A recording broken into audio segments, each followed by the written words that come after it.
முற்றத்தில் முத்து விளையாடும் கோசலச் சிறுமியர். வணக்கம் நண்பர்களே. போன பாட்டிலே கோசல நாட்டின் ஒலிகளை கேட்டோம். கிளியின் மழலை, வண்டின் ரீங்காரம், பறவைகளின் கானம், மங்கையரின் வள்ளைப்பாட்டுன்னு எங்கெங்கும் இசையா இருந்துச்சு இல்லையா? இப்போ அந்த நாட்டின் செல்வச் செழிப்பை கம்பர் எப்படி காட்டுறார் பாருங்க. ஒரு சாதாரண காட்சியில அசாதாரணமான வளமையை புரிய வைக்கிறார். குற்றப்பாகு கொழிப்பன கோள் நெறி கற்றிலாத கருங்கண் நுழைச்சியர் முற்றில் ஆரமுகந்து தம் முன்றிலில் சிற்றில் கோலிச் சிதறிய முத்தமே. குற்றப்பாகு கொழிப்பன, அதாவது வெட்டிய பாக்குகளை முரத்தில் போட்டு கொழிக்கிறாங்க, புடைக்கிறாங்க. சரி, யார் இதை செய்யறாங்க? கோள் நெறி கற்றிலாத கருங்கண் நுழைச்சியர். அடடா, என்ன ஒரு அழகான வர்ணனை! நுழைச்சியர்னா நெய்தல் நிலத்து பெண்கள், மீனவ பெண்கள். அவங்க எப்படி இருக்காங்க? கருங்கண், அழகான கரிய மைதீட்டிய கண்கள் அவங்களுக்கு. ஆனால் கோள் நெறி கற்றிலாத, அதாவது ஆண்களோட மனதை எப்படி கவரணும், அவங்கள எப்படி மயக்கணுங்கிற வித்தையெல்லாம் இன்னும் கத்துக்காத பேதை பருவத்து சிறுமிகள். அவ்வளவு அப்பாவிகள், கள்ளம் கபடம் இல்லாதவங்க. அவங்க என்ன பண்ணுறாங்க? முற்றில் ஆற முகந்து தம் முன்றிலில். முற்றில்னா சின்ன முறம், அந்த சின்ன முறத்தில் நிறைய அள்ளிட்டு வராங்க. ஆற முகந்து எங்க? தம் முன்றிலில், அவங்க வீட்டு வாசல்ல, முற்றத்தில். அங்கே என்ன செய்கிறாங்க? சிற்றில் கோலி, சின்னதாக வீடு கட்டி விளையாடுறாங்க. அதாவது நம்ம இப்பெல்லாம் மண்ணில் கல்லுல வீடு கட்டி விளையாடுற மாதிரி அவங்க வீடு கட்டி விளையாடிட்டு இருக்காங்க. சரி, எதை கொண்டு வீடு கட்டுறாங்க? அந்த வெட்டி போட்ட பாக்குகளை வச்சா? இல்லை, அந்த பாக்குகளை கொழிக்கும்போது எதை கழித்து வெளியே கொட்டுறாங்க தெரியுமா? சிதறிய முத்தமே. அடேங்கப்பா, என்ன ஒரு கற்பனை! அந்த பெண்கள் முற்றத்தில் விளையாடுறதுக்கு உபயோகப்படுத்தினது முத்துக்கள். விலை மதிக்க முடியாத முத்துக்களை வச்சு சின்ன வீடு கட்டி விளையாடிட்டு அப்புறம் பாக்கை கொழிக்கும் போது தேவையில்லாததுன்னு அந்த முத்துக்களைத்தான் சிதறி விடுறாங்களாம். பார்த்தீங்களா கம்பரோட கவி நயத்தை? ஒரு நாட்டின் செல்வச் செழிப்பை சொல்ல அரசர்களோட கருவூலத்தையோ வணிகர்களோட லாபத்தையோ அவர் சொல்லலை. கடற்கரையோரத்தில் விளையாடுற சின்ன பெண் பிள்ளைகளோட விளையாட்டு பொருளாவே முத்துக்கள் இருக்குதுன்னு சொல்றதன் மூலமா அந்த நாடு எவ்வளவு வளமையா இருந்துச்சுன்னு நமக்கு புரிய வைக்கிறார். முத்துக்கள் அங்கே சாதாரணம், கற்களை போல, மணலை போல. அதனால தான் அதை வச்சு வீடு கட்டி விளையாடுறாங்க, அப்புறம் அலட்சியமா அதை கொழிக்கிறாங்க. இங்க நெய்தல் நிலத்து முத்துக்களையும் மருத நிலத்துக்குரிய பாக்கையும் ஒன்னா சேர்த்து சொல்றதுனால இது திணை மயக்கம்னு இலக்கணம் சொல்லுவாங்க. ஆனா கவிதைக்கு அது ஒரு அழகு. நாட்டின் எல்லா வளங்களும் ஒன்று கூடின மாதிரி ஒரு தோற்றத்தை கொடுக்குது இல்லையா? இப்படி ஒரு சின்ன காட்சி மூலமா ஒரு பெரிய உண்மையை, ஒரு நாட்டின் அளவிட முடியாத வளமையை நம்ம மனசுல பதிய வைக்கிறாரே, அதுதான் கம்ப நாட்டாழ்வாரின் தனித்துவம். முத்துக்களை வெறும் விளையாட்டு பொருளா பார்க்கிற அளவுக்கு செல்வம் கொழிச்ச நாடு அது. நினைச்சு பார்க்கவே பிரமிப்பா இருக்கு இல்லையா?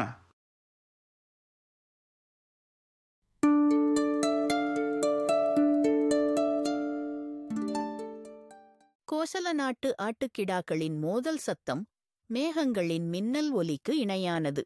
வணக்கம் நண்பர்களே. கம்பரோட பார்வையில பாருங்க, ஒரு சாதாரண ஆட்டு மந்தை கூட காவியமா மாறுது. மென்மையிலிருந்து வீரம் எப்படி பிறக்குதுன்னு காட்ட போறார் கம்பர். கேட்க தயாரா? போன பாடல்ல நெய்தல் நிலத்து பெண்களோட விளையாட்டை பார்த்தோம். இப்போ முல்லை நிலமும் குறிஞ்சி நிலமும் கலக்கிற ஒரு காட்சியை கம்பர் காட்டுறாரு பாருங்க. துருவை மென் பிணை ஈன்ற துளக்கு இல்லா வரி மறுப்பு இணைவன் தலை ஏற்றைவான் உறும் இடித்தெனத்தாக்குறும் ஒல் ஒலி வெறுவி மால்வரைச் சூழ் மழை மின்னுமே. துருவை மென் பிணை ஈன்ற துளக்கு இலா. முதல்ல சொல்றாரு பாருங்க, துருவை மென் பிணை ஈன்று. அதாவது செம்மறியாட்டு இனத்துல ரொம்ப மென்மையான சாதுவான பெட்டை ஆடுகள் இருக்கு இல்லையா? அந்த தாய் ஆடுகள் பெற்றெடுத்த குட்டிகளாம் இவைகள். ஆனா தாயை போல பிள்ளை இல்லை இங்க.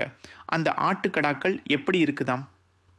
துளக்கு இலா அப்படின்னா கொஞ்சம் கூட பயமோ நடுக்கமோ அசைவோ இல்லாம அப்படி ஒரு கம்பீரத்தோட நிக்குதாம். மென்மையிலிருந்து பிறந்த வீரம் பாருங்க இது. வரி மறுப்பு இணைவன் தலையேற்றை. அது மட்டும் இல்ல, அதோட தோற்றத்தை சொல்றார் பாருங்க. வரி மறுப்பு இணை, அதோட கொம்புகள் இருக்கே, அதுல அழகான வரிகள் விழுந்திருக்காம். 2 கொம்புகளும் அப்படி வன் தலையோ நல்ல உறுதியா பலமான தலையாம். அப்படிப்பட்ட ஏற்றை, அதாவது ஆண் ஆடுகள், செம்மறியாட்டு கடாக்கள் பார்க்கவே ஒரு மிடுக்கான தோற்றம். வான் உறும் இடித்தென தாக்குறும் ஒல் ஒலி. இப்போ அந்த வீரக்கடாக்கள் என்ன செய்யுதுங்க? சும்மா நிற்கலை, ஒன்னோடொன்று மோதுதுங்க, ஆக்ரோஷமாக முட்டிக்குதுங்க. அந்த மோதுற வேகம் எப்படி இருக்கு தெரியுமா? வான் உறும் இடித்தென், ஆகாசத்தில் பெரிய இடி இடிச்சா எப்படி ஒரு பேரொலி கேட்குமோ அந்த மாதிரி ஒரு சத்தத்தோட வேகத்தோட தாக்குதாம். அப்படி தாக்கும்போது எழும் சத்தம் இருக்கே, அதை ஒல் ஒலி அப்படின்னு சொல்றார் கம்பர். ஒல் அப்படிங்கிறது அந்த மோதுதல்னால எழும்பக்கூடிய ஒரு பெரிய அதிர வைக்கிற சத்தம். அந்த ஓசையே ஒரு பயத்தை கொடுக்கிற மாதிரி இருக்குதாம். வெறுவி மால்வரை சூழ் மழை மின்னுமே. இந்த ஆட்டுக்கடாக்களோட இடியோசை போன்ற சண்டையை கேட்டு யார் பயப்படுறாங்க தெரியுமா? மனுஷங்க இல்லை, மிருகங்க இல்லை. மால்வரை சூழ் மழை, அதாவது பெரிய மலைகளோட உச்சியில் தண்ணியை சுமந்துக்கிட்டு நிறமாத கர்ப்பிணி மாதிரி இருக்கிற அந்த மேக கூட்டங்கள் இருக்கே, அவைகள்தான் இந்த ஆட்டுக்கடாக்களோட ஒல் என்ற பேரொலியை கேட்டு வெறுவி, அதாவது பயந்து நடுங்கி போய் என்ன செய்யுதாம்? மின்னுமே, பயத்தில் மின்னலை வெட்டுதாம். அடடா, என்ன ஒரு கற்பனை பாருங்க. ஆட்டுக்கடாக்கள் சண்டை போடுது, அதோட சத்தம் இடி மாதிரி இருக்கு. அதை கேட்டு நிஜமான மேகமே பயந்து போய் மின்னல் அடிக்குதுன்னு சொல்றார் கம்பர். இயற்கையை எப்படி இணைச்சிட்டார் பாருங்க. முல்லை நிலத்து ஆடுகளையும் குறிஞ்சி நிலத்து மலையையும் மேகத்தையும் ஒன்னாக்கிட்டார். இதுதான் திணை மயக்கம்ங்கிறது. சாதாரணமாக நம்ம பார்க்கிற ஆட்டு சண்டைக்குள்ள வானத்து இடியையும் மலையுச்சி மேகத்தோட மின்னலையும் கொண்டு வந்து பொருத்தி ஒரு பிரம்மாண்டமான காட்சியை நம்ம கண் முன்னாடி நிறுத்துறார் பாருங்க கம்பர். இதுதாங்க கவி சக்கரவர்த்தியோட பார்வை. இயற்கையோட ஒவ்வொரு சின்ன அசைவையும் எவ்வளவு ஆழமாக ரசித்து அதை தன் கவிதை வழியாக நமக்கும் கடத்துறாரு. நினைக்கும் போதே மனசுக்குள்ள ஒரு பரவசம் ஏற்படுது இல்லையா? இதுதான் கம்பன் தரும் தமிழ் இன்பம்.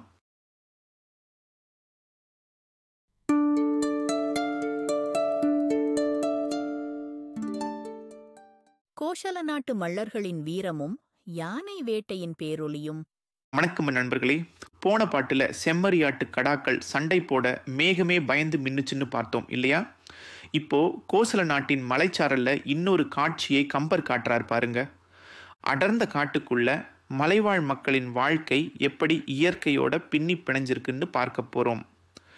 கன்றுடை பிடி நீக்கி களிற்றினம் வன் தொடர்படுக்கும் வனவாரி சூழ் குன்றுடை குல மல்லர் குழுவுக் குரல் இன் துணைகளி அன்னம் இருக்குமே. அங்க மலை உச்சியில வாழற திறமையான வீரர்கள் இருக்காங்க. அவங்க யாரு? குன்றுடை குல மல்லர், மலையை தங்கள் வாழ்விடமாக கொண்ட வீரம் செறிந்த மக்கள். அவங்க என்ன பண்றாங்க? கன்றுட பிடி நீக்கி களிற்றினம் வன் தொடர்படுக்கும், காட்டு யானைகளை பிடிக்கிறாங்க. ஆனா எப்படி பாருங்க, அங்க ஒரு நேர்த்தி, ஒரு தர்மம் இருக்கு. தாய் யானைகளையும் பிடி, அதோட குட்டி யானைகளையும் கன்றுடை தந்திரமா பிரித்து விட்டுட்டு வலிமையான ஆண் யானைகளை களிற்றினம் மட்டும் குறிவைக்கிறாங்க. எதால பிடிக்கிறாங்க? வன் தொடர்படுக்கும், சாதாரண கயிறு இல்லை, வலிமையான சங்கிலிகளால் கட்டு போடுறாங்க. எவ்வளவு வீரம், எவ்வளவு திறமை வேணும் அதுக்கு? வனவாரி சூழ். இந்த மல்லர்கள் யானைகளை பிடிக்கிறதுக்காகவே காட்டில பெரிய குழிகளை வாரி வெட்டி அதை சுற்றி மறைஞ்சிருந்து சரியான நேரத்தில் செயல்படுறாங்க. அப்படி ஆண் யானைகளை கட்டுப்படுத்தும் போது என்ன நடக்கும்? சும்மா அமைதியாக நடக்கும்? இல்லையே. குன்றுடை குல மல்லர் குழு குரல், அந்த மலைவாழ் வீரர்கள் எல்லாம் ஒன்னா சேர்ந்து எழுப்புற ஆரவாரமான சத்தம் குழு குரல் இருக்கே, அது எப்படி இருக்குமாம்? மலை அதிரும் இல்லையா? காட்டுக்கே கேட்கும் இல்லையா? அந்த பேரிரைச்சல் என்ன பண்ணுறது தெரியுமா? இன் துணை களி அன்னம் இருக்குமே. பக்கத்தில் இருக்கிற அழகான அமைதியான நீர்நிலைகளில் தன்னோட இனிய துணையோட இன் துணை காதல் பேசி மகிழ்ச்சியாக நீந்திக்கிட்டு இருக்கிற அன்னப்பறவைகள் களி அன்னம் இந்த மல்லர்களோட ஆரவார குரலை கேட்டு பயந்து போய் நிலை குலைந்து அந்த இடத்த விட்டே பறந்து ஓடி போகுமாம், இருக்கும். பார்த்தீங்களா கம்பரோட கவிநயத்தை? ஒரு பக்கம் மலைவாழ் வீரர்களோட வாழ்க்கை, அவங்க தொழில், அவங்க வீரம், அவங்க எழுப்புற ஓசை, இன்னொரு பக்கம் அந்த ஓசையால் பாதிக்கப்படுற மென்மையான அன்னப்பறவைகளோட காதல் வாழ்க்கை, அதோட அமைதி, ரெண்டையும் ஒரே பாட்டில் கொண்டு வர்றார். இதுதான் குறிஞ்சி நிலத்து செயலும், யானை வேட்டை, மருத நிலத்து காட்சியும், அன்னப்பறவை, ஒன்னா வர்ற திணை மயக்கம்னு சொல்கிறது. மனுஷனோட செயல்பாடு எப்படி இயற்கையின் மற்ற அங்கங்களை பாதிக்குதுன்னு எவ்வளவு அழகாக சொல்லிட்டார் பாருங்க. இந்த ஒரு பாட்டில் கோசல நாட்டின் மலைப்பகுதியோட வாழ்க்கையையும், அங்கே இருக்கிற நீர்நிலையோட அழகையும், மனிதர்களுக்கும் விலங்குகளுக்கும் உள்ள தொடர்பையும் ஒரு சேர கண் முன்னாடி கொண்டு வந்து நிறுத்திடுறார் கம்பர். அந்த வீர மல்லர்களின் ஆரவார குரல் ஒரு பக்கம் அச்சமூட்டினாலும் அதுவும் அந்த நாட்டின் செழிப்பான உயிரோட்டமான வாழ்க்கையின் ஒரு அங்கம்தான் என்று கம்பர் காட்டுகிறார்.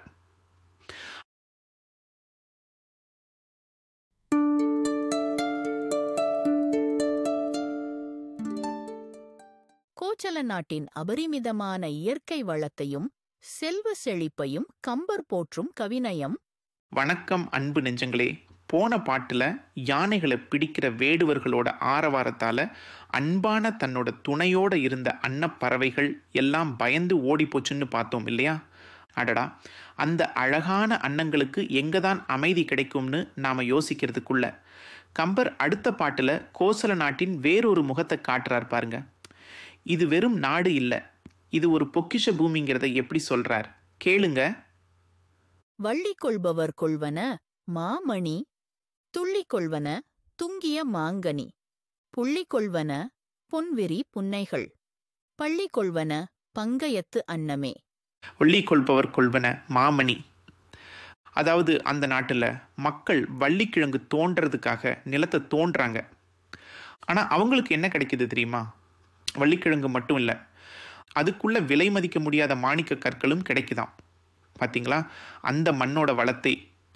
சும்மா யதார்த்தமாக ஒரு கிழங்குக்காக தோன்றுனா அங்கே புதையல் மாதிரி ரத்தினங்கள் கிடைக்குதுன்னா அந்த நாடு எவ்வளவு செழிப்பாக இருக்கணும்.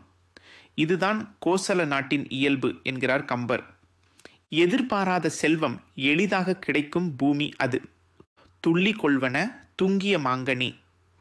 அடுத்து சொல்கிறார் பாருங்க, மரங்களில் மாங்கனிகள் பழுத்து தொங்குதாம். அந்த பழங்கள் எப்படி இருக்கு? தேன் சொட்டுற மாதிரி கனி ரசம் துள்ளி கொண்டிருக்குதாம். அந்த அளவுக்கு தித்திப்பான சாறு நிறைந்த பழங்கள். எங்கும் இனிமை, எதிலும் கனிவு. புள்ளி கொள்வன பொன் விரி புன்னைகள். புன்னை மரங்கள் இருக்கே, அந்த பூக்கும்போது பொன் துகள்கள் மாதிரி மகரந்தங்களை விரிச்சு விடுமாம். அந்த பூக்கள் மேலே அழகான புள்ளிகள் இருக்குமாம். ஒரு பக்கம் தங்கம் மாதிரி மகரந்த தூள் பறக்குது, இன்னொரு பக்கம் பூக்களில் அழகழகான புள்ளிகள். பார்க்கவே கண்ணுக்கு குளிர்ச்சியான ஒரு காட்சி அது. இயற்கையே ஒரு ஓவியம் வரைஞ்ச மாதிரி இருக்குது அந்த இடமெல்லாம். பள்ளி கொள்வன பங்கயத்து அன்னமே. இப்போ வாங்க அந்த அன்னப்பறவைகள் கிட்ட வருவோம். போன பாட்டில் வேடர்களோட சத்தத்தில் பயந்து போன அந்த அன்னங்கள் இப்போ எங்கே அமைதியாக ஓய்வெடுக்குது தெரியுமா? மென்மையான தாமரை மலர்களுக்குள்ளே. ஆமாங்க, அந்த பெரிய தாமரை பூக்கள் தான் அன்னப்பறவைகளுக்கு மெத்த விரிச்ச படுக்கை மாதிரி ஆயிடுச்சான். அதுக்குள்ளே போய் எந்த சத்தமும் இல்லாமல் அமைதியாக நிம்மதியாக பள்ளி கொள்கின்றன, அதாவது தூங்குகின்றன. எப்பேற்பட்ட காட்சி பாருங்க. ஒரு பக்கம் ஆரவாரம் இருந்தாலும் இன்னொரு பக்கம் அமைதிக்கு இடம் கொடுக்கிற அந்த இயற்கையின் சமநிலை. கோசல நாடுங்கிறது வெறும் நிலப்பரப்பு இல்லை, செல்வமும் செழிப்பும் நிறைஞ்ச பூமி. சாதாரணமாக தோண்டுனா மாணிக்கம் கிடைக்குது, பழங்கள் தேனா சொட்டுது, பூக்கள் பொன்னா மின்னுது. பயந்து போன அன்னம் கூட தாமரைக்குள்ள நிம்மதியாக தூங்குது. இப்படி ஒரு வளமான அழகான அமைதியான தேசத்தை கம்பர் நமக்கு கண் முன்னாடி கொண்டு வந்து நிறுத்திடுறார் பாருங்க. இதுதான் கம்பரோட வார்த்தை வளம். ஒரு சில வரிகளில் ஒரு முழு தேசத்தோட செழிப்பையும் அழகையும் அமைதியையும் நம்ம மனசில் பதிய வச்சிடுறார். என்ன ஒரு கற்பனை, என்ன ஒரு வர்ணனை!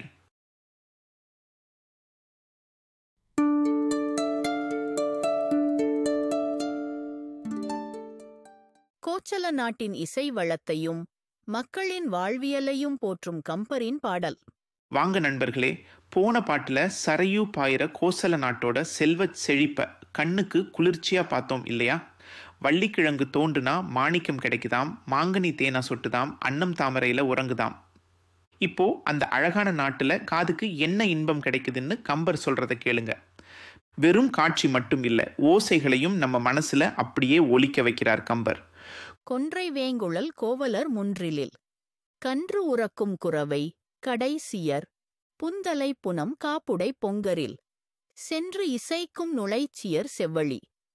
கொன்றை வேங்குழல் கோவலர் முன்றிலில் கன்று உறக்கும், இது முதல் வரி. கொன்றை வேங்குழல்னா என்ன? கொன்றை மரக்குச்சியிலையும் மூங்கிலையும் செஞ்ச புல்லாங்குழல். அதை யார் வாசிக்கிறா? கோவலர், அதாவது முல்லை நிலத்து இடையர்கள். அவங்க வீட்டு முற்றத்துல முன்றிலில் இந்த குழலோசை கேட்குதாம். ஆனா அந்த ஓசை என்ன செய்யுது பாருங்க, கன்று உறக்கும். அந்த இனிய குழலோசையை கேட்டு அங்க கட்டி போட்டிருக்கிற கன்று குட்டிகள் எல்லாம் மெய் மறந்து தூங்குதாம். பாருங்க, மனுஷங்க மட்டுமல்ல, விலங்குகளும் இசையில மயங்குற அளவுக்கு இனிமையான சூழல் அது. இது முல்லை நிலத்தோட ஓசை. அடுத்த வரிக்கு வருவோம். குரவை கடைசியர். கடைசியர்னா யாரு? மருத நிலத்து உழவர் குலப்பெண்கள். அவங்க ஆடுற குரவை கூத்து இருக்கே, அந்த பாட்டோட ஓசை அது என்ன பண்ணுது தெரியுமா? முல்லை நிலத்து இடையர் வீட்டு முற்றத்தில் கேட்கிற அந்த புல்லாங்குழல் ஓசையோடு சேர்ந்து அங்கே இருக்கிற கன்றுகளை உறங்க வைக்குதாம். அடேங்கப்பா, என்ன ஒரு கற்பனை பாருங்க.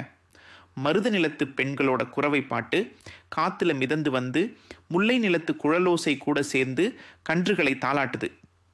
ஆக மருதமும் முல்லையும் இங்கே இசையால இணையுது. கடைசி 2 வரிய பாருங்க. புன்தலை புனம் காப்புடை பொங்கரில் சென்று இசைக்கும் நுழைச்சியர் செவ்வழி. நுழைச்சியர்னா நெய்தல் நிலத்து மீனவ பெண்கள். அவங்க செவ்வழிங்கிற ஒரு அழகான பண்ணை பாடுறாங்க. செவ்வழி பண்ணுகிறது காலையில பாடக்கூடிய ஒரு இனிமையான ராகம். அந்த பாட்டோட ஓசை எங்க போய் கேட்குதாம்? புன் தலைப்புணம் காப்புடை பொங்கரில் சென்று இசைக்கும். சின்ன சின்ன திணைப்புணங்கள்லையும் புன் தலைப்புணம், காவல் உள்ள சோலைகள்லையும் காப்புடை பொங்கர், அதாவது குறிஞ்சி அல்லது முல்லை நில பகுதிகள்லையும் போய் அந்த நெய்தல் நிலத்து பாட்டு எதிரொலிக்குதாம். யோசிச்சு பாருங்க, மருத நிலத்து பாட்டு முல்லை நிலத்துல கேட்குது, நெய்தல் நிலத்து பாட்டு குறிஞ்சி மாதிரி இருக்கிற சோலைகளில் கேட்குது. இப்படி எல்லா நிலங்களோட இசையும் ஒன்னோடொன்று கலந்து அந்த கோசல நாடு முழுக்க ஒரு இசை வெள்ளமாகவே பரவி கிடக்குது. இதுக்கு பேர் தான் திணை மயக்கம்னு இலக்கணத்தில் சொல்லுவாங்க. ஆனால் கம்பர் அதை எவ்வளவு அழகா ஒரு நாட்டின் இயல்பான வாழ்க்கையோட இசையாக நமக்கு காட்டுறார் பாருங்க. இடையரோட குழலும் உழத்தியரோட குரவை பாட்டும் மீனவ பெண்களோட செவ்வழி பண்ணும் ஒன்னோடொன்று கலந்து கன்றுகளை தூங்க வைக்குது, சோலைகளில் எதிரொலிக்குது.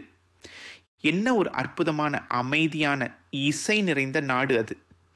இப்படி இசையால் ஒன்றிணைந்த ஒரு வளமான அழகான கோசல நாட்டை தான் கம்பர் நமக்கு வார்த்தைகளால் வரைந்து காட்டுகிறார். அந்த இசையை நம்ம மனசுக்குள்ளேயே கேட்க முடியுது இல்லையா? அதுதான் கம்பரோட கவித்திறன்.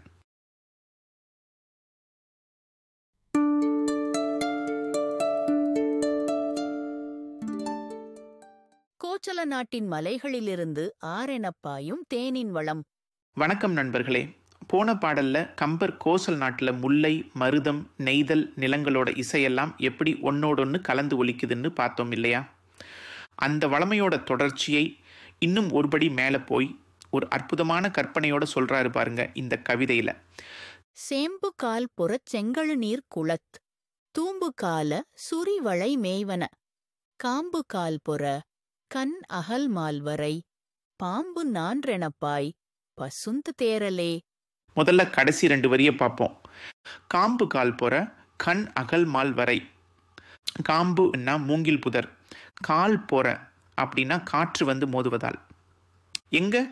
கண் அகல் மால் வரை, கண் பார்வைக்கு எட்டாத பரந்த பெரிய மலைகளிலே. அப்போ பெரிய மலைகளில் இருக்கிற மூங்கில் புதர்கள் மேலே வேகமாக காற்று அடிக்குதாம். அடித்தா என்ன ஆகும்? பாம்பு நான்றெனப்பாய் பசுந்தேர்ல. அந்த மூங்கில்களில் தேனீக்கள் கட்டி வச்சிருந்த பெரிய தேன் கூடுகள் இருக்குல்ல, அது உடையதாம். அதிலிருந்து பசுந்தேரல், அதாவது புத்தம் புதிய தெளிஞ்ச தேன் கொட்டுதாம். எப்படி கொட்டுது? சும்மா சொட்டு சொட்டா இல்லை. அடேங்கப்பா, பாம்பு நான்றென மலை உச்சியிலிருந்து பாம்புகள் தொங்குற மாதிரி தாரை தாரையாக வழியுதாம். என்ன ஒரு கற்பனை பாருங்க, மலை முழுக்க தேன் ஆறா ஓடுது. அந்த தேனோட நீளமான தாரையை பார்க்கறதுக்கு பாம்பு தொங்குற மாதிரி இருக்குன்னு சொல்றார் கம்பர். இது ஒரு அற்புதமான உயர்வு நவிழ்ச்சி அணி. அந்த நாட்டின் வளத்தை பிரம்மாண்டமாக காட்டுகிறார். சரி, இப்படி மலையிலிருந்து பாம்பு மாதிரி வழிகிற தேன் எங்க போகுது? முதல் 2 வரியில சொல்றாரு பாருங்க. சேம்பு கால் பொறத் செங்கழு நீர் குளத் தூம்பு கால. மலையிலிருந்து பாய்ஞ்சு வர்ற அந்த தேன் வெள்ளம் நேரா கீழே வயல்வெளிக்கு வருது. அங்க செங்கல் நீர் குளத் தூம்பு கால, செங்கல் நீர் பூக்கள் பூத்த குளத்துல இருந்து தண்ணி போற மதகுகள் வழியா பாய்தான். அதோட வேகம் எப்படி இருக்கு தெரியுமா? வழியில இருக்கிற சேப்பங் கிழங்கு செடியோட தண்டு ஒடிஞ்சு போற அளவுக்கு வேகமா வருதாம். தேன் பாய்ஞ்சு செடியே உடையுதுன்னா எவ்வளவு தேன், எவ்வளவு வேகமா வந்திருக்கணும். அப்படி வேகமா மதகு வழியா வாய்க்காலில் ஓடுற அந்த தேனை யாரு குடிக்கிறா? சுரிவளை மேய்வன. சுரிவளைன்னா சுழிந்திருக்கிற சங்குகள். அந்த வாய்க்காலில் இருக்கிற சங்குகள் எல்லாம் இந்த தேனைத்தான் மேய்வன, அதாவது விரும்பி உண்ணுகின்றனவாம். பாருங்க, மனுஷங்க மட்டுமல்ல, சங்குகள் கூட தேனை குடிச்சு வாழுற அளவுக்கு செழிப்பான நாடாம் கோசல நாடு. கடைசியா தேரலே அப்படின்னு ஏகாரத்தில் முடிக்கிறாரு. அதாவது அந்த சங்குகள் இந்த தேனை மட்டுமே குடிக்குதாம், வேற எதையும் அது சீண்டலையாம். அந்த அளவுக்கு அங்க தேன் நிறைஞ்சு கிடக்கு. இது வெறும் கற்பனை தான்னு நமக்கும் தெரியும். ஆனா ஒரு நாட்டின் வளத்தையும் இயற்கையின் கொடையையும் கவிதை நயத்தையும் இவ்வளவு அழகா சொல்ல முடியுமா? கம்பரோட சொற்கள் நம்ம கண்ணு முன்னாடி ஒரு காட்சியை அப்படியே விரிக்குது இல்லையா? மலை உச்சியில காத்து மோதுது, தேன் கூடு உடையுது, தேன் பாம்பு மாதிரி வழியுது, வழியில இருக்கிற செடி உடையுது, குளத்து மதகு வழியா பாயுது, கடைசியா வாய்க்காலில் இருக்கிற சங்கு அதை குடிக்குது. என்ன ஒரு அற்புதமான ரசிக்க வைக்கிற கற்பனை. இதுதான் கவி சக்கரவர்த்தியோட சிறப்பு. இந்த காட்சியோட அழகை மனசுல வச்சுக்கிட்டே அடுத்த பாடல்ல சந்திப்போம்.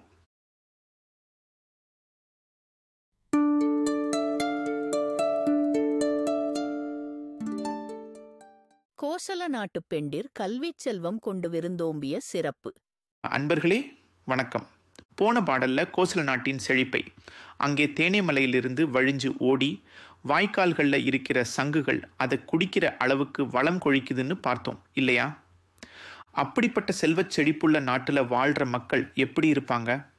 குறிப்பாக அந்த நாட்டு பெண்கள் எப்படிப்பட்டவங்களா இருப்பாங்க? அவங்களுடைய அழகை மட்டும் கம்பர் பாடுறாரா, இல்லை அவங்க குணத்தையும் சேர்த்து பாடுறாரா? வாங்க இந்த அற்புதமான பாட்டில் பார்ப்போம். பெருந்தடங் கண் பிறைநுதலார்க்கெல்லாம் பொருந்து செல்வமும் கல்வியும் பூத்தலால் வருந்தி வந்தவர்க்கு ஈதலும் வைகலும் விருந்தும் அன்றி விளைவன யாவையே. பெருந்தடங் கண் பிறைநுதலார்க்கெல்லாம். அங்கே இருக்கிற பெண்கள் எல்லாரும் எப்படி இருக்காங்களாம்? அவங்க கண்கள் பெருந்தடங்கண், அதாவது பெரிய அகலமான வசீகரமான கண்களாம். அவங்க நெற்றி எப்படி இருக்கு? பிறைநுதல், வானத்தில் தெரிகிற பிறைச்சந்திரன் மாதிரி அழகான வளைந்த நெற்றியாம். இப்படிப்பட்ட பேரழகு வாய்ந்த பெண்கள் அங்கே எல்லாருமே இருக்காங்களாம். இயலாம் அப்படின்னு சொல்றது மூலமா இது ஒரு சிலரோட சிறப்பு இல்லை, அந்த நாட்டு பெண்களோட இயல்புன்னே கம்பர் சொல்றாரு. அழகு மட்டும்தானா அவங்க கிட்ட இருக்கு? இல்லை, பொருந்து செல்வமும் கல்வியும் பூத்தலால் அவங்க கிட்ட பொருந்து செல்வம் இருக்காம். ஏன்னா பொருந்து செல்வம் ஏதோ கிடைச்ச செல்வம் இல்லை, அவங்களுடைய தகுதிக்கும் பண்புக்கும் ஏற்ற மாதிரி நிலையா நிற்கக்கூடிய செல்வம் அது. அந்த செல்வத்தோட கூடவே கல்வியும் இருக்காம். பாருங்க, வெறும் செல்வம் மட்டும் இல்லை, கூடவே அறிவையும் ஞானத்தையும் கொடுக்கிற கல்வியும் அவங்க கிட்ட நிறைஞ்சு இருக்கு. இது எவ்வளவு முக்கியமான விஷயம். அந்த செல்வமும் கல்வியும் சும்மா இருக்குன்னு சொல்லலை கம்பர், அது பூத்தலால் அப்படிங்கிறாரு. ஒரு செடியில பூ பூத்தா எப்படி அது அழகா மனத்தோட அடுத்ததா கனி கொடுக்க தயாரா இருக்குமோ, அப்படி அவங்களுடைய செல்வமும் கல்வியும் பூத்து பயன் கொடுக்கிற நிலையில இருக்குதாம். அப்படி பூத்த செல்வம் பூத்த கல்வியோட விளைவு என்ன? அவங்க என்ன செய்யறாங்க? வருந்தி வந்தவர்க்கு ஈதலும் வைகலும். அந்த செல்வத்தாலும் கல்வியாலும் அவங்க அடையிற பயன் என்ன தெரியுமா? வருந்தி வந்தவர்க்கு ஈதல், வறுமையால வாடி கஷ்டப்பட்டு உதவி கேட்டு யார் வந்தாலும் அவங்களுக்கு இல்லைன்னு சொல்லாம வாரி வழங்குறாங்க. அந்த ஈகை குணம் அவங்க கிட்ட இருக்கு. அது மட்டுமா, வைகலும் தினமும் நாள் தவறாம விருந்தும் அன்றி விளைவன யாவையே. விருந்தும் வீட்டுக்கு வர்ற விருந்தினர்களை இன்முகத்தோட வரவேற்று உபசரிக்கிற பண்பு, அதாவது விருந்தோம்பல். இந்த ஈகையும் விருந்தோம்பலும் தான் அவங்களுடைய செல்வத்துக்கும் கல்விக்கும் பயனா விளையுது. இதையெல்லாம் செஞ்சுட்டு கம்பர் கடைசியா ஒரு கேள்வி கேட்கிறார் பாருங்க. அன்றி விளைவன யாவையே, அதாவது இப்படி இல்லாதவங்களுக்கு கொடுக்கிறதையும் வர்றவங்களை உபசரிக்கிறதையும் தவிர அந்த செல்வத்தினாலும் கல்வியினாலும் வேற என்ன பயன் விளைய முடியும் அப்படின்னு கேட்குறாரு. இது கேள்வி மாதிரி இருந்தாலும் இது ஒரு அழுத்தமான பதில். கம்பர் சொல்ல வர்றது என்னன்னா, ஒருத்தர்கிட்ட இருக்கிற செல்வத்துக்கும் கல்விக்கும் உண்மையான பயன், உண்மையான நோக்கம் இதுதான், ஈகையும் விருந்தோம்பலும் தான். இதை விட வேற என்ன பெரிய பயன் விளைஞ்சிட முடியும்? எவ்வளவு அழகா எவ்வளவு ஆழமா சொல்றார் பாருங்க கம்பர். ஆக கோசல நாட்டில் இயற்கை வளம் கொழிக்குதுங்கிறது மட்டும் இல்லை, அங்கே வாழ்கிற மனிதர்கள், குறிப்பாக பெண்கள், வெறும் அழகு மட்டும் இல்லாமல் கல்வியும் செல்வமும் பெற்று அதோட உச்சமாக ஈகையும் விருந்தோம்பலும் கொண்ட பண்புடையவர்களாக இருக்காங்கன்னு கம்பர் நமக்கு காட்டுறார். செல்வத்துக்கும் கல்விக்கும் உண்மையான அர்த்தம் இதில் இந்த ஒரு பாட்டு மூலமாக நமக்கு உணர்த்துறார். இதுதானே ஒரு உன்னதமான சமுதாயத்தோட அடையாளம்.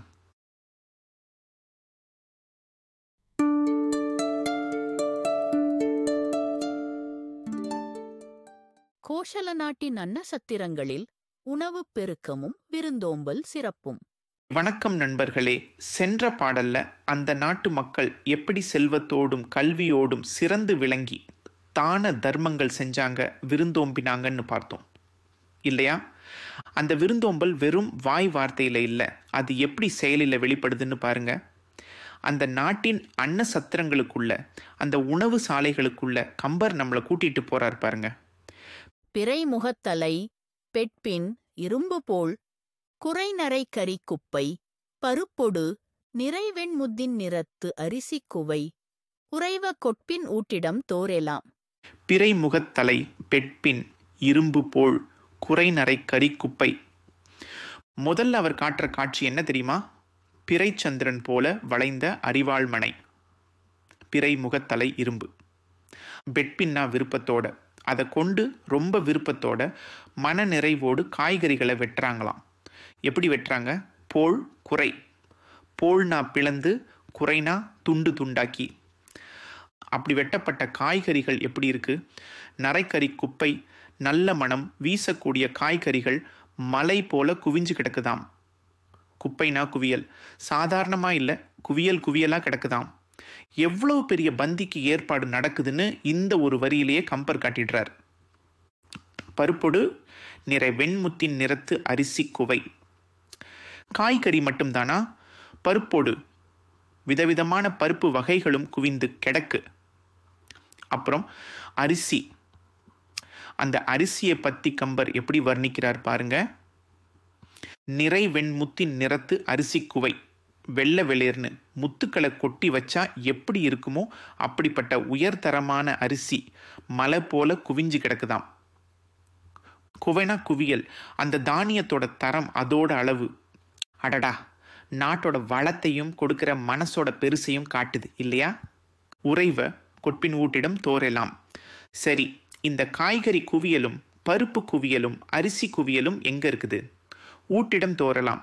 அந்த ஊர்ல இருக்கிற எல்லா அன்ன சத்திரங்கள்லையும் உணவு வழங்கும் எல்லா இடங்கள்லையும் இதுதான் காட்சியாம். அந்த இடங்கள் எப்படி இருக்கு? அமைதியாவா? நிச்சயமா இல்லை. கொட்பின், ஒரே ஆரவாரம். சமையல் செய்கிறவங்களோட சத்தம், பசியார வர்றவங்களோட சத்தம், பரிமாறுறவங்களோட பேச்சு சத்தம்னு ஒரே இறைச்சலும் மகிழ்ச்சியுமா இருக்குதாம். இந்த உறைவங்கிற வார்த்தைய கவனிச்சிங்களா? தங்கி இருக்கின்றனன்னு அர்த்தம். அதாவது இந்த உணவுப் பொருட்களும் இந்த ஆரவாரமும் அங்கே எப்பவுமே நிரந்தரமாக இருக்கு, குறைவில்லாமல் தொடர்ந்து நடந்துக்கிட்டே இருக்கு அந்த அன்னதானம். என்ன நண்பர்களே, நாமளும் அந்த அன்னதான சத்திரத்துக்கு போய் ஒரு புடி பிடிக்கலாம்னு தோணுதா? எனக்கும் அப்படித்தான். சரி, அடுத்த பாட்டில் சந்திப்போம்.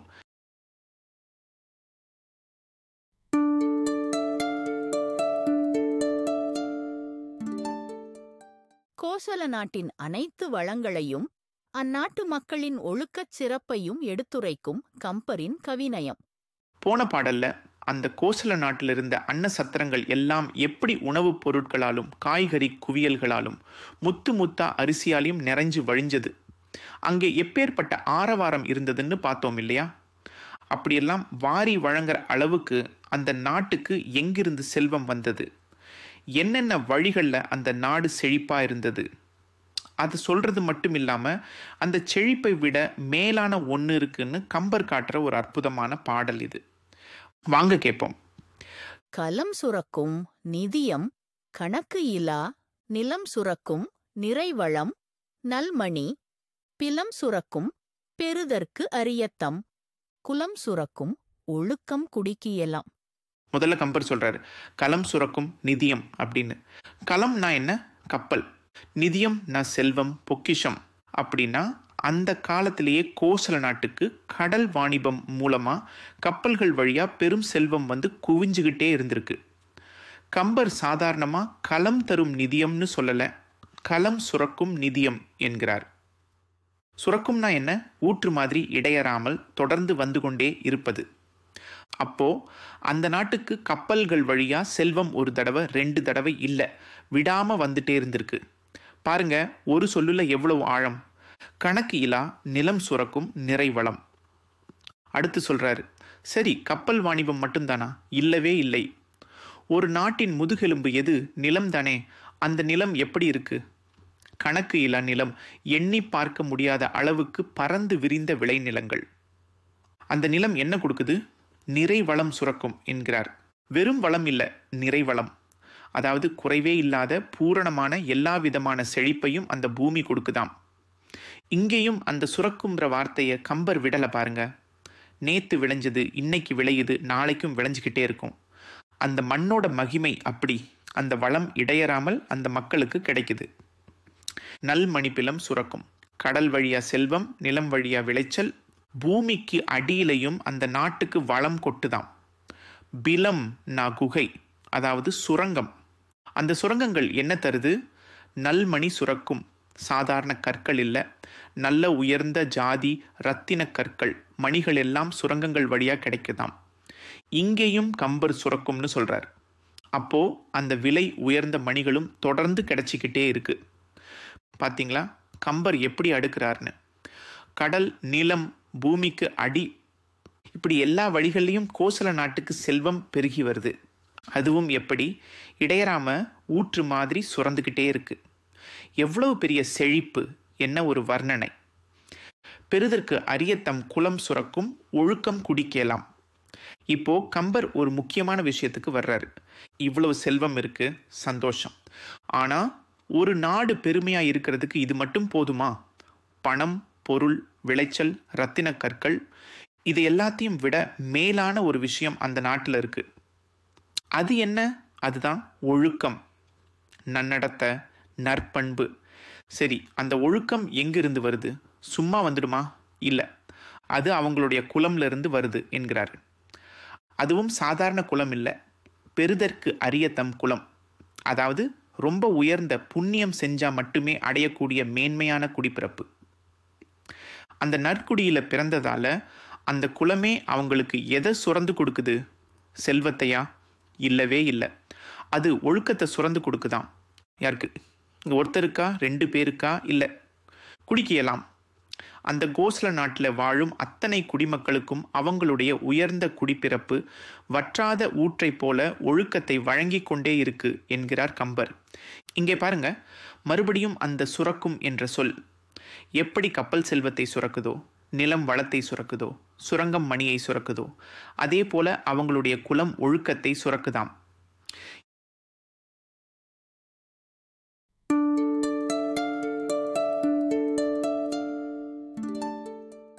கோசல நாட்டு மக்களின் சீரிய வாழ்வையும் தீமையற்ற பண்பையும் போற்றும் கம்பர். வணக்கம் நண்பர்களே. போன பாடல்ல கோசல நாட்டில் செல்வ வளம் எப்படி கரை புரண்டு ஓடுதுன்னு பார்த்தோம். கப்பல்கள் மூலமா செல்வம் வருது, நிலம் மூலமா கணக்கில்லாத வளம் பெருகுது, சுரங்கங்கள் வழியா மணிகள் கிடைக்குது. ஆனா அத்தனை செல்வத்தை விட மேலானது அந்த மக்களோட குல ஒழுக்கம்னு கம்பர் சொன்னார் இல்லையா? அந்த ஒழுக்கம் எப்படிப்பட்ட ஒரு உன்னதமான நிலையை அந்த நாட்டுக்கு கொடுத்துருக்கு தெரியுமா? வெறும் செல்வம் மட்டும் போதுமா? மன நிம்மதி வேண்டாமா, பாதுகாப்பு வேண்டாமா, உயர்வு வேண்டாமா? அதையெல்லாம் கம்பர் இந்த பாட்டில் எப்படி விளக்குகிறார்னு கேளுங்க. கூற்றம் இல்லை ஓர் குற்றம் இல்லமையால், சீற்றம் இல்லை தம் சிந்தனையின் செம்மையால், ஆற்றல் நல் அறம் அல்லது இல்லாமையால், ஏற்றம் அல்லது இழித்தகவு இல்லையே. முதல்ல சொல்றார் பாருங்க, கூற்றம் இல்லை ஒரு குற்றம் இல்லமையால். என்ன ஒரு ஆழமான வரி. கூற்றம்னா யமன், மரண பயம். அந்த யமனுக்கே கோசல நாட்டில் வேலை இல்லையாம். ஏன்? அங்கு யாருமே குற்றம் செய்யறதில்லையாம். ஓர் குற்றம் இல்லமையால், சின்ன குற்றம் கூட இல்லாததால அநியாயமான அகாலமான மரணங்கள் அங்கு நிகழறதே இல்லையாம். குற்றம் செஞ்சாதானே தண்டனை வரும், பயம் வரும், அகால மரணம் வரும். குற்றமே இல்லாத இடத்துல ஏம பயம் ஏது? பார்த்தீங்களா கம்பரோட நயம்.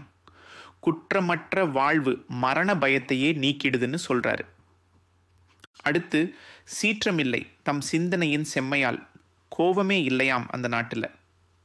சீற்றம்னா கடும் கோபம், ஆத்திரம். அது ஏன் இல்லை?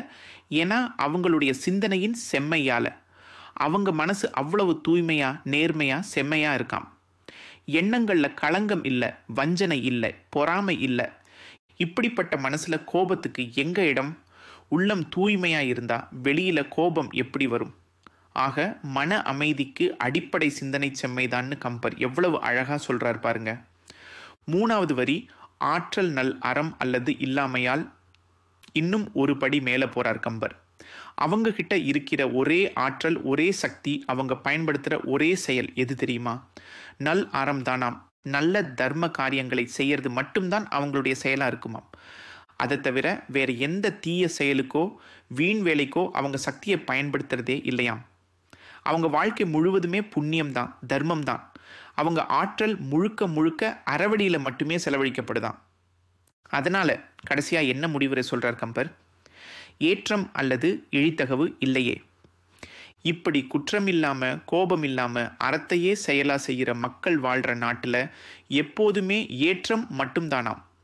உயர்வு, மேன்மை, வளர்ச்சி இது மட்டும்தான் இருக்குமாம். இழித்தகவு, அதாவது தாழ்வு, கீழ்மை, வீழ்ச்சி அப்படிங்கிற பேச்சுக்கே இடமில்லையாம். ஆக கோசல நாடுங்கிறது வெறும் செல்வச் செழிப்புள்ள பூமி மட்டும் இல்லை.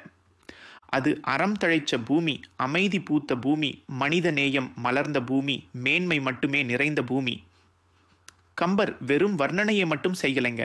ஒரு நல்லரசு எப்படி இருக்கணும், நல்ல குடிமக்கள் எப்படி வாழணும்னு நமக்கெல்லாம் ஒரு இலக்கணத்தையே வகுத்து கொடுத்திருக்கிறார்.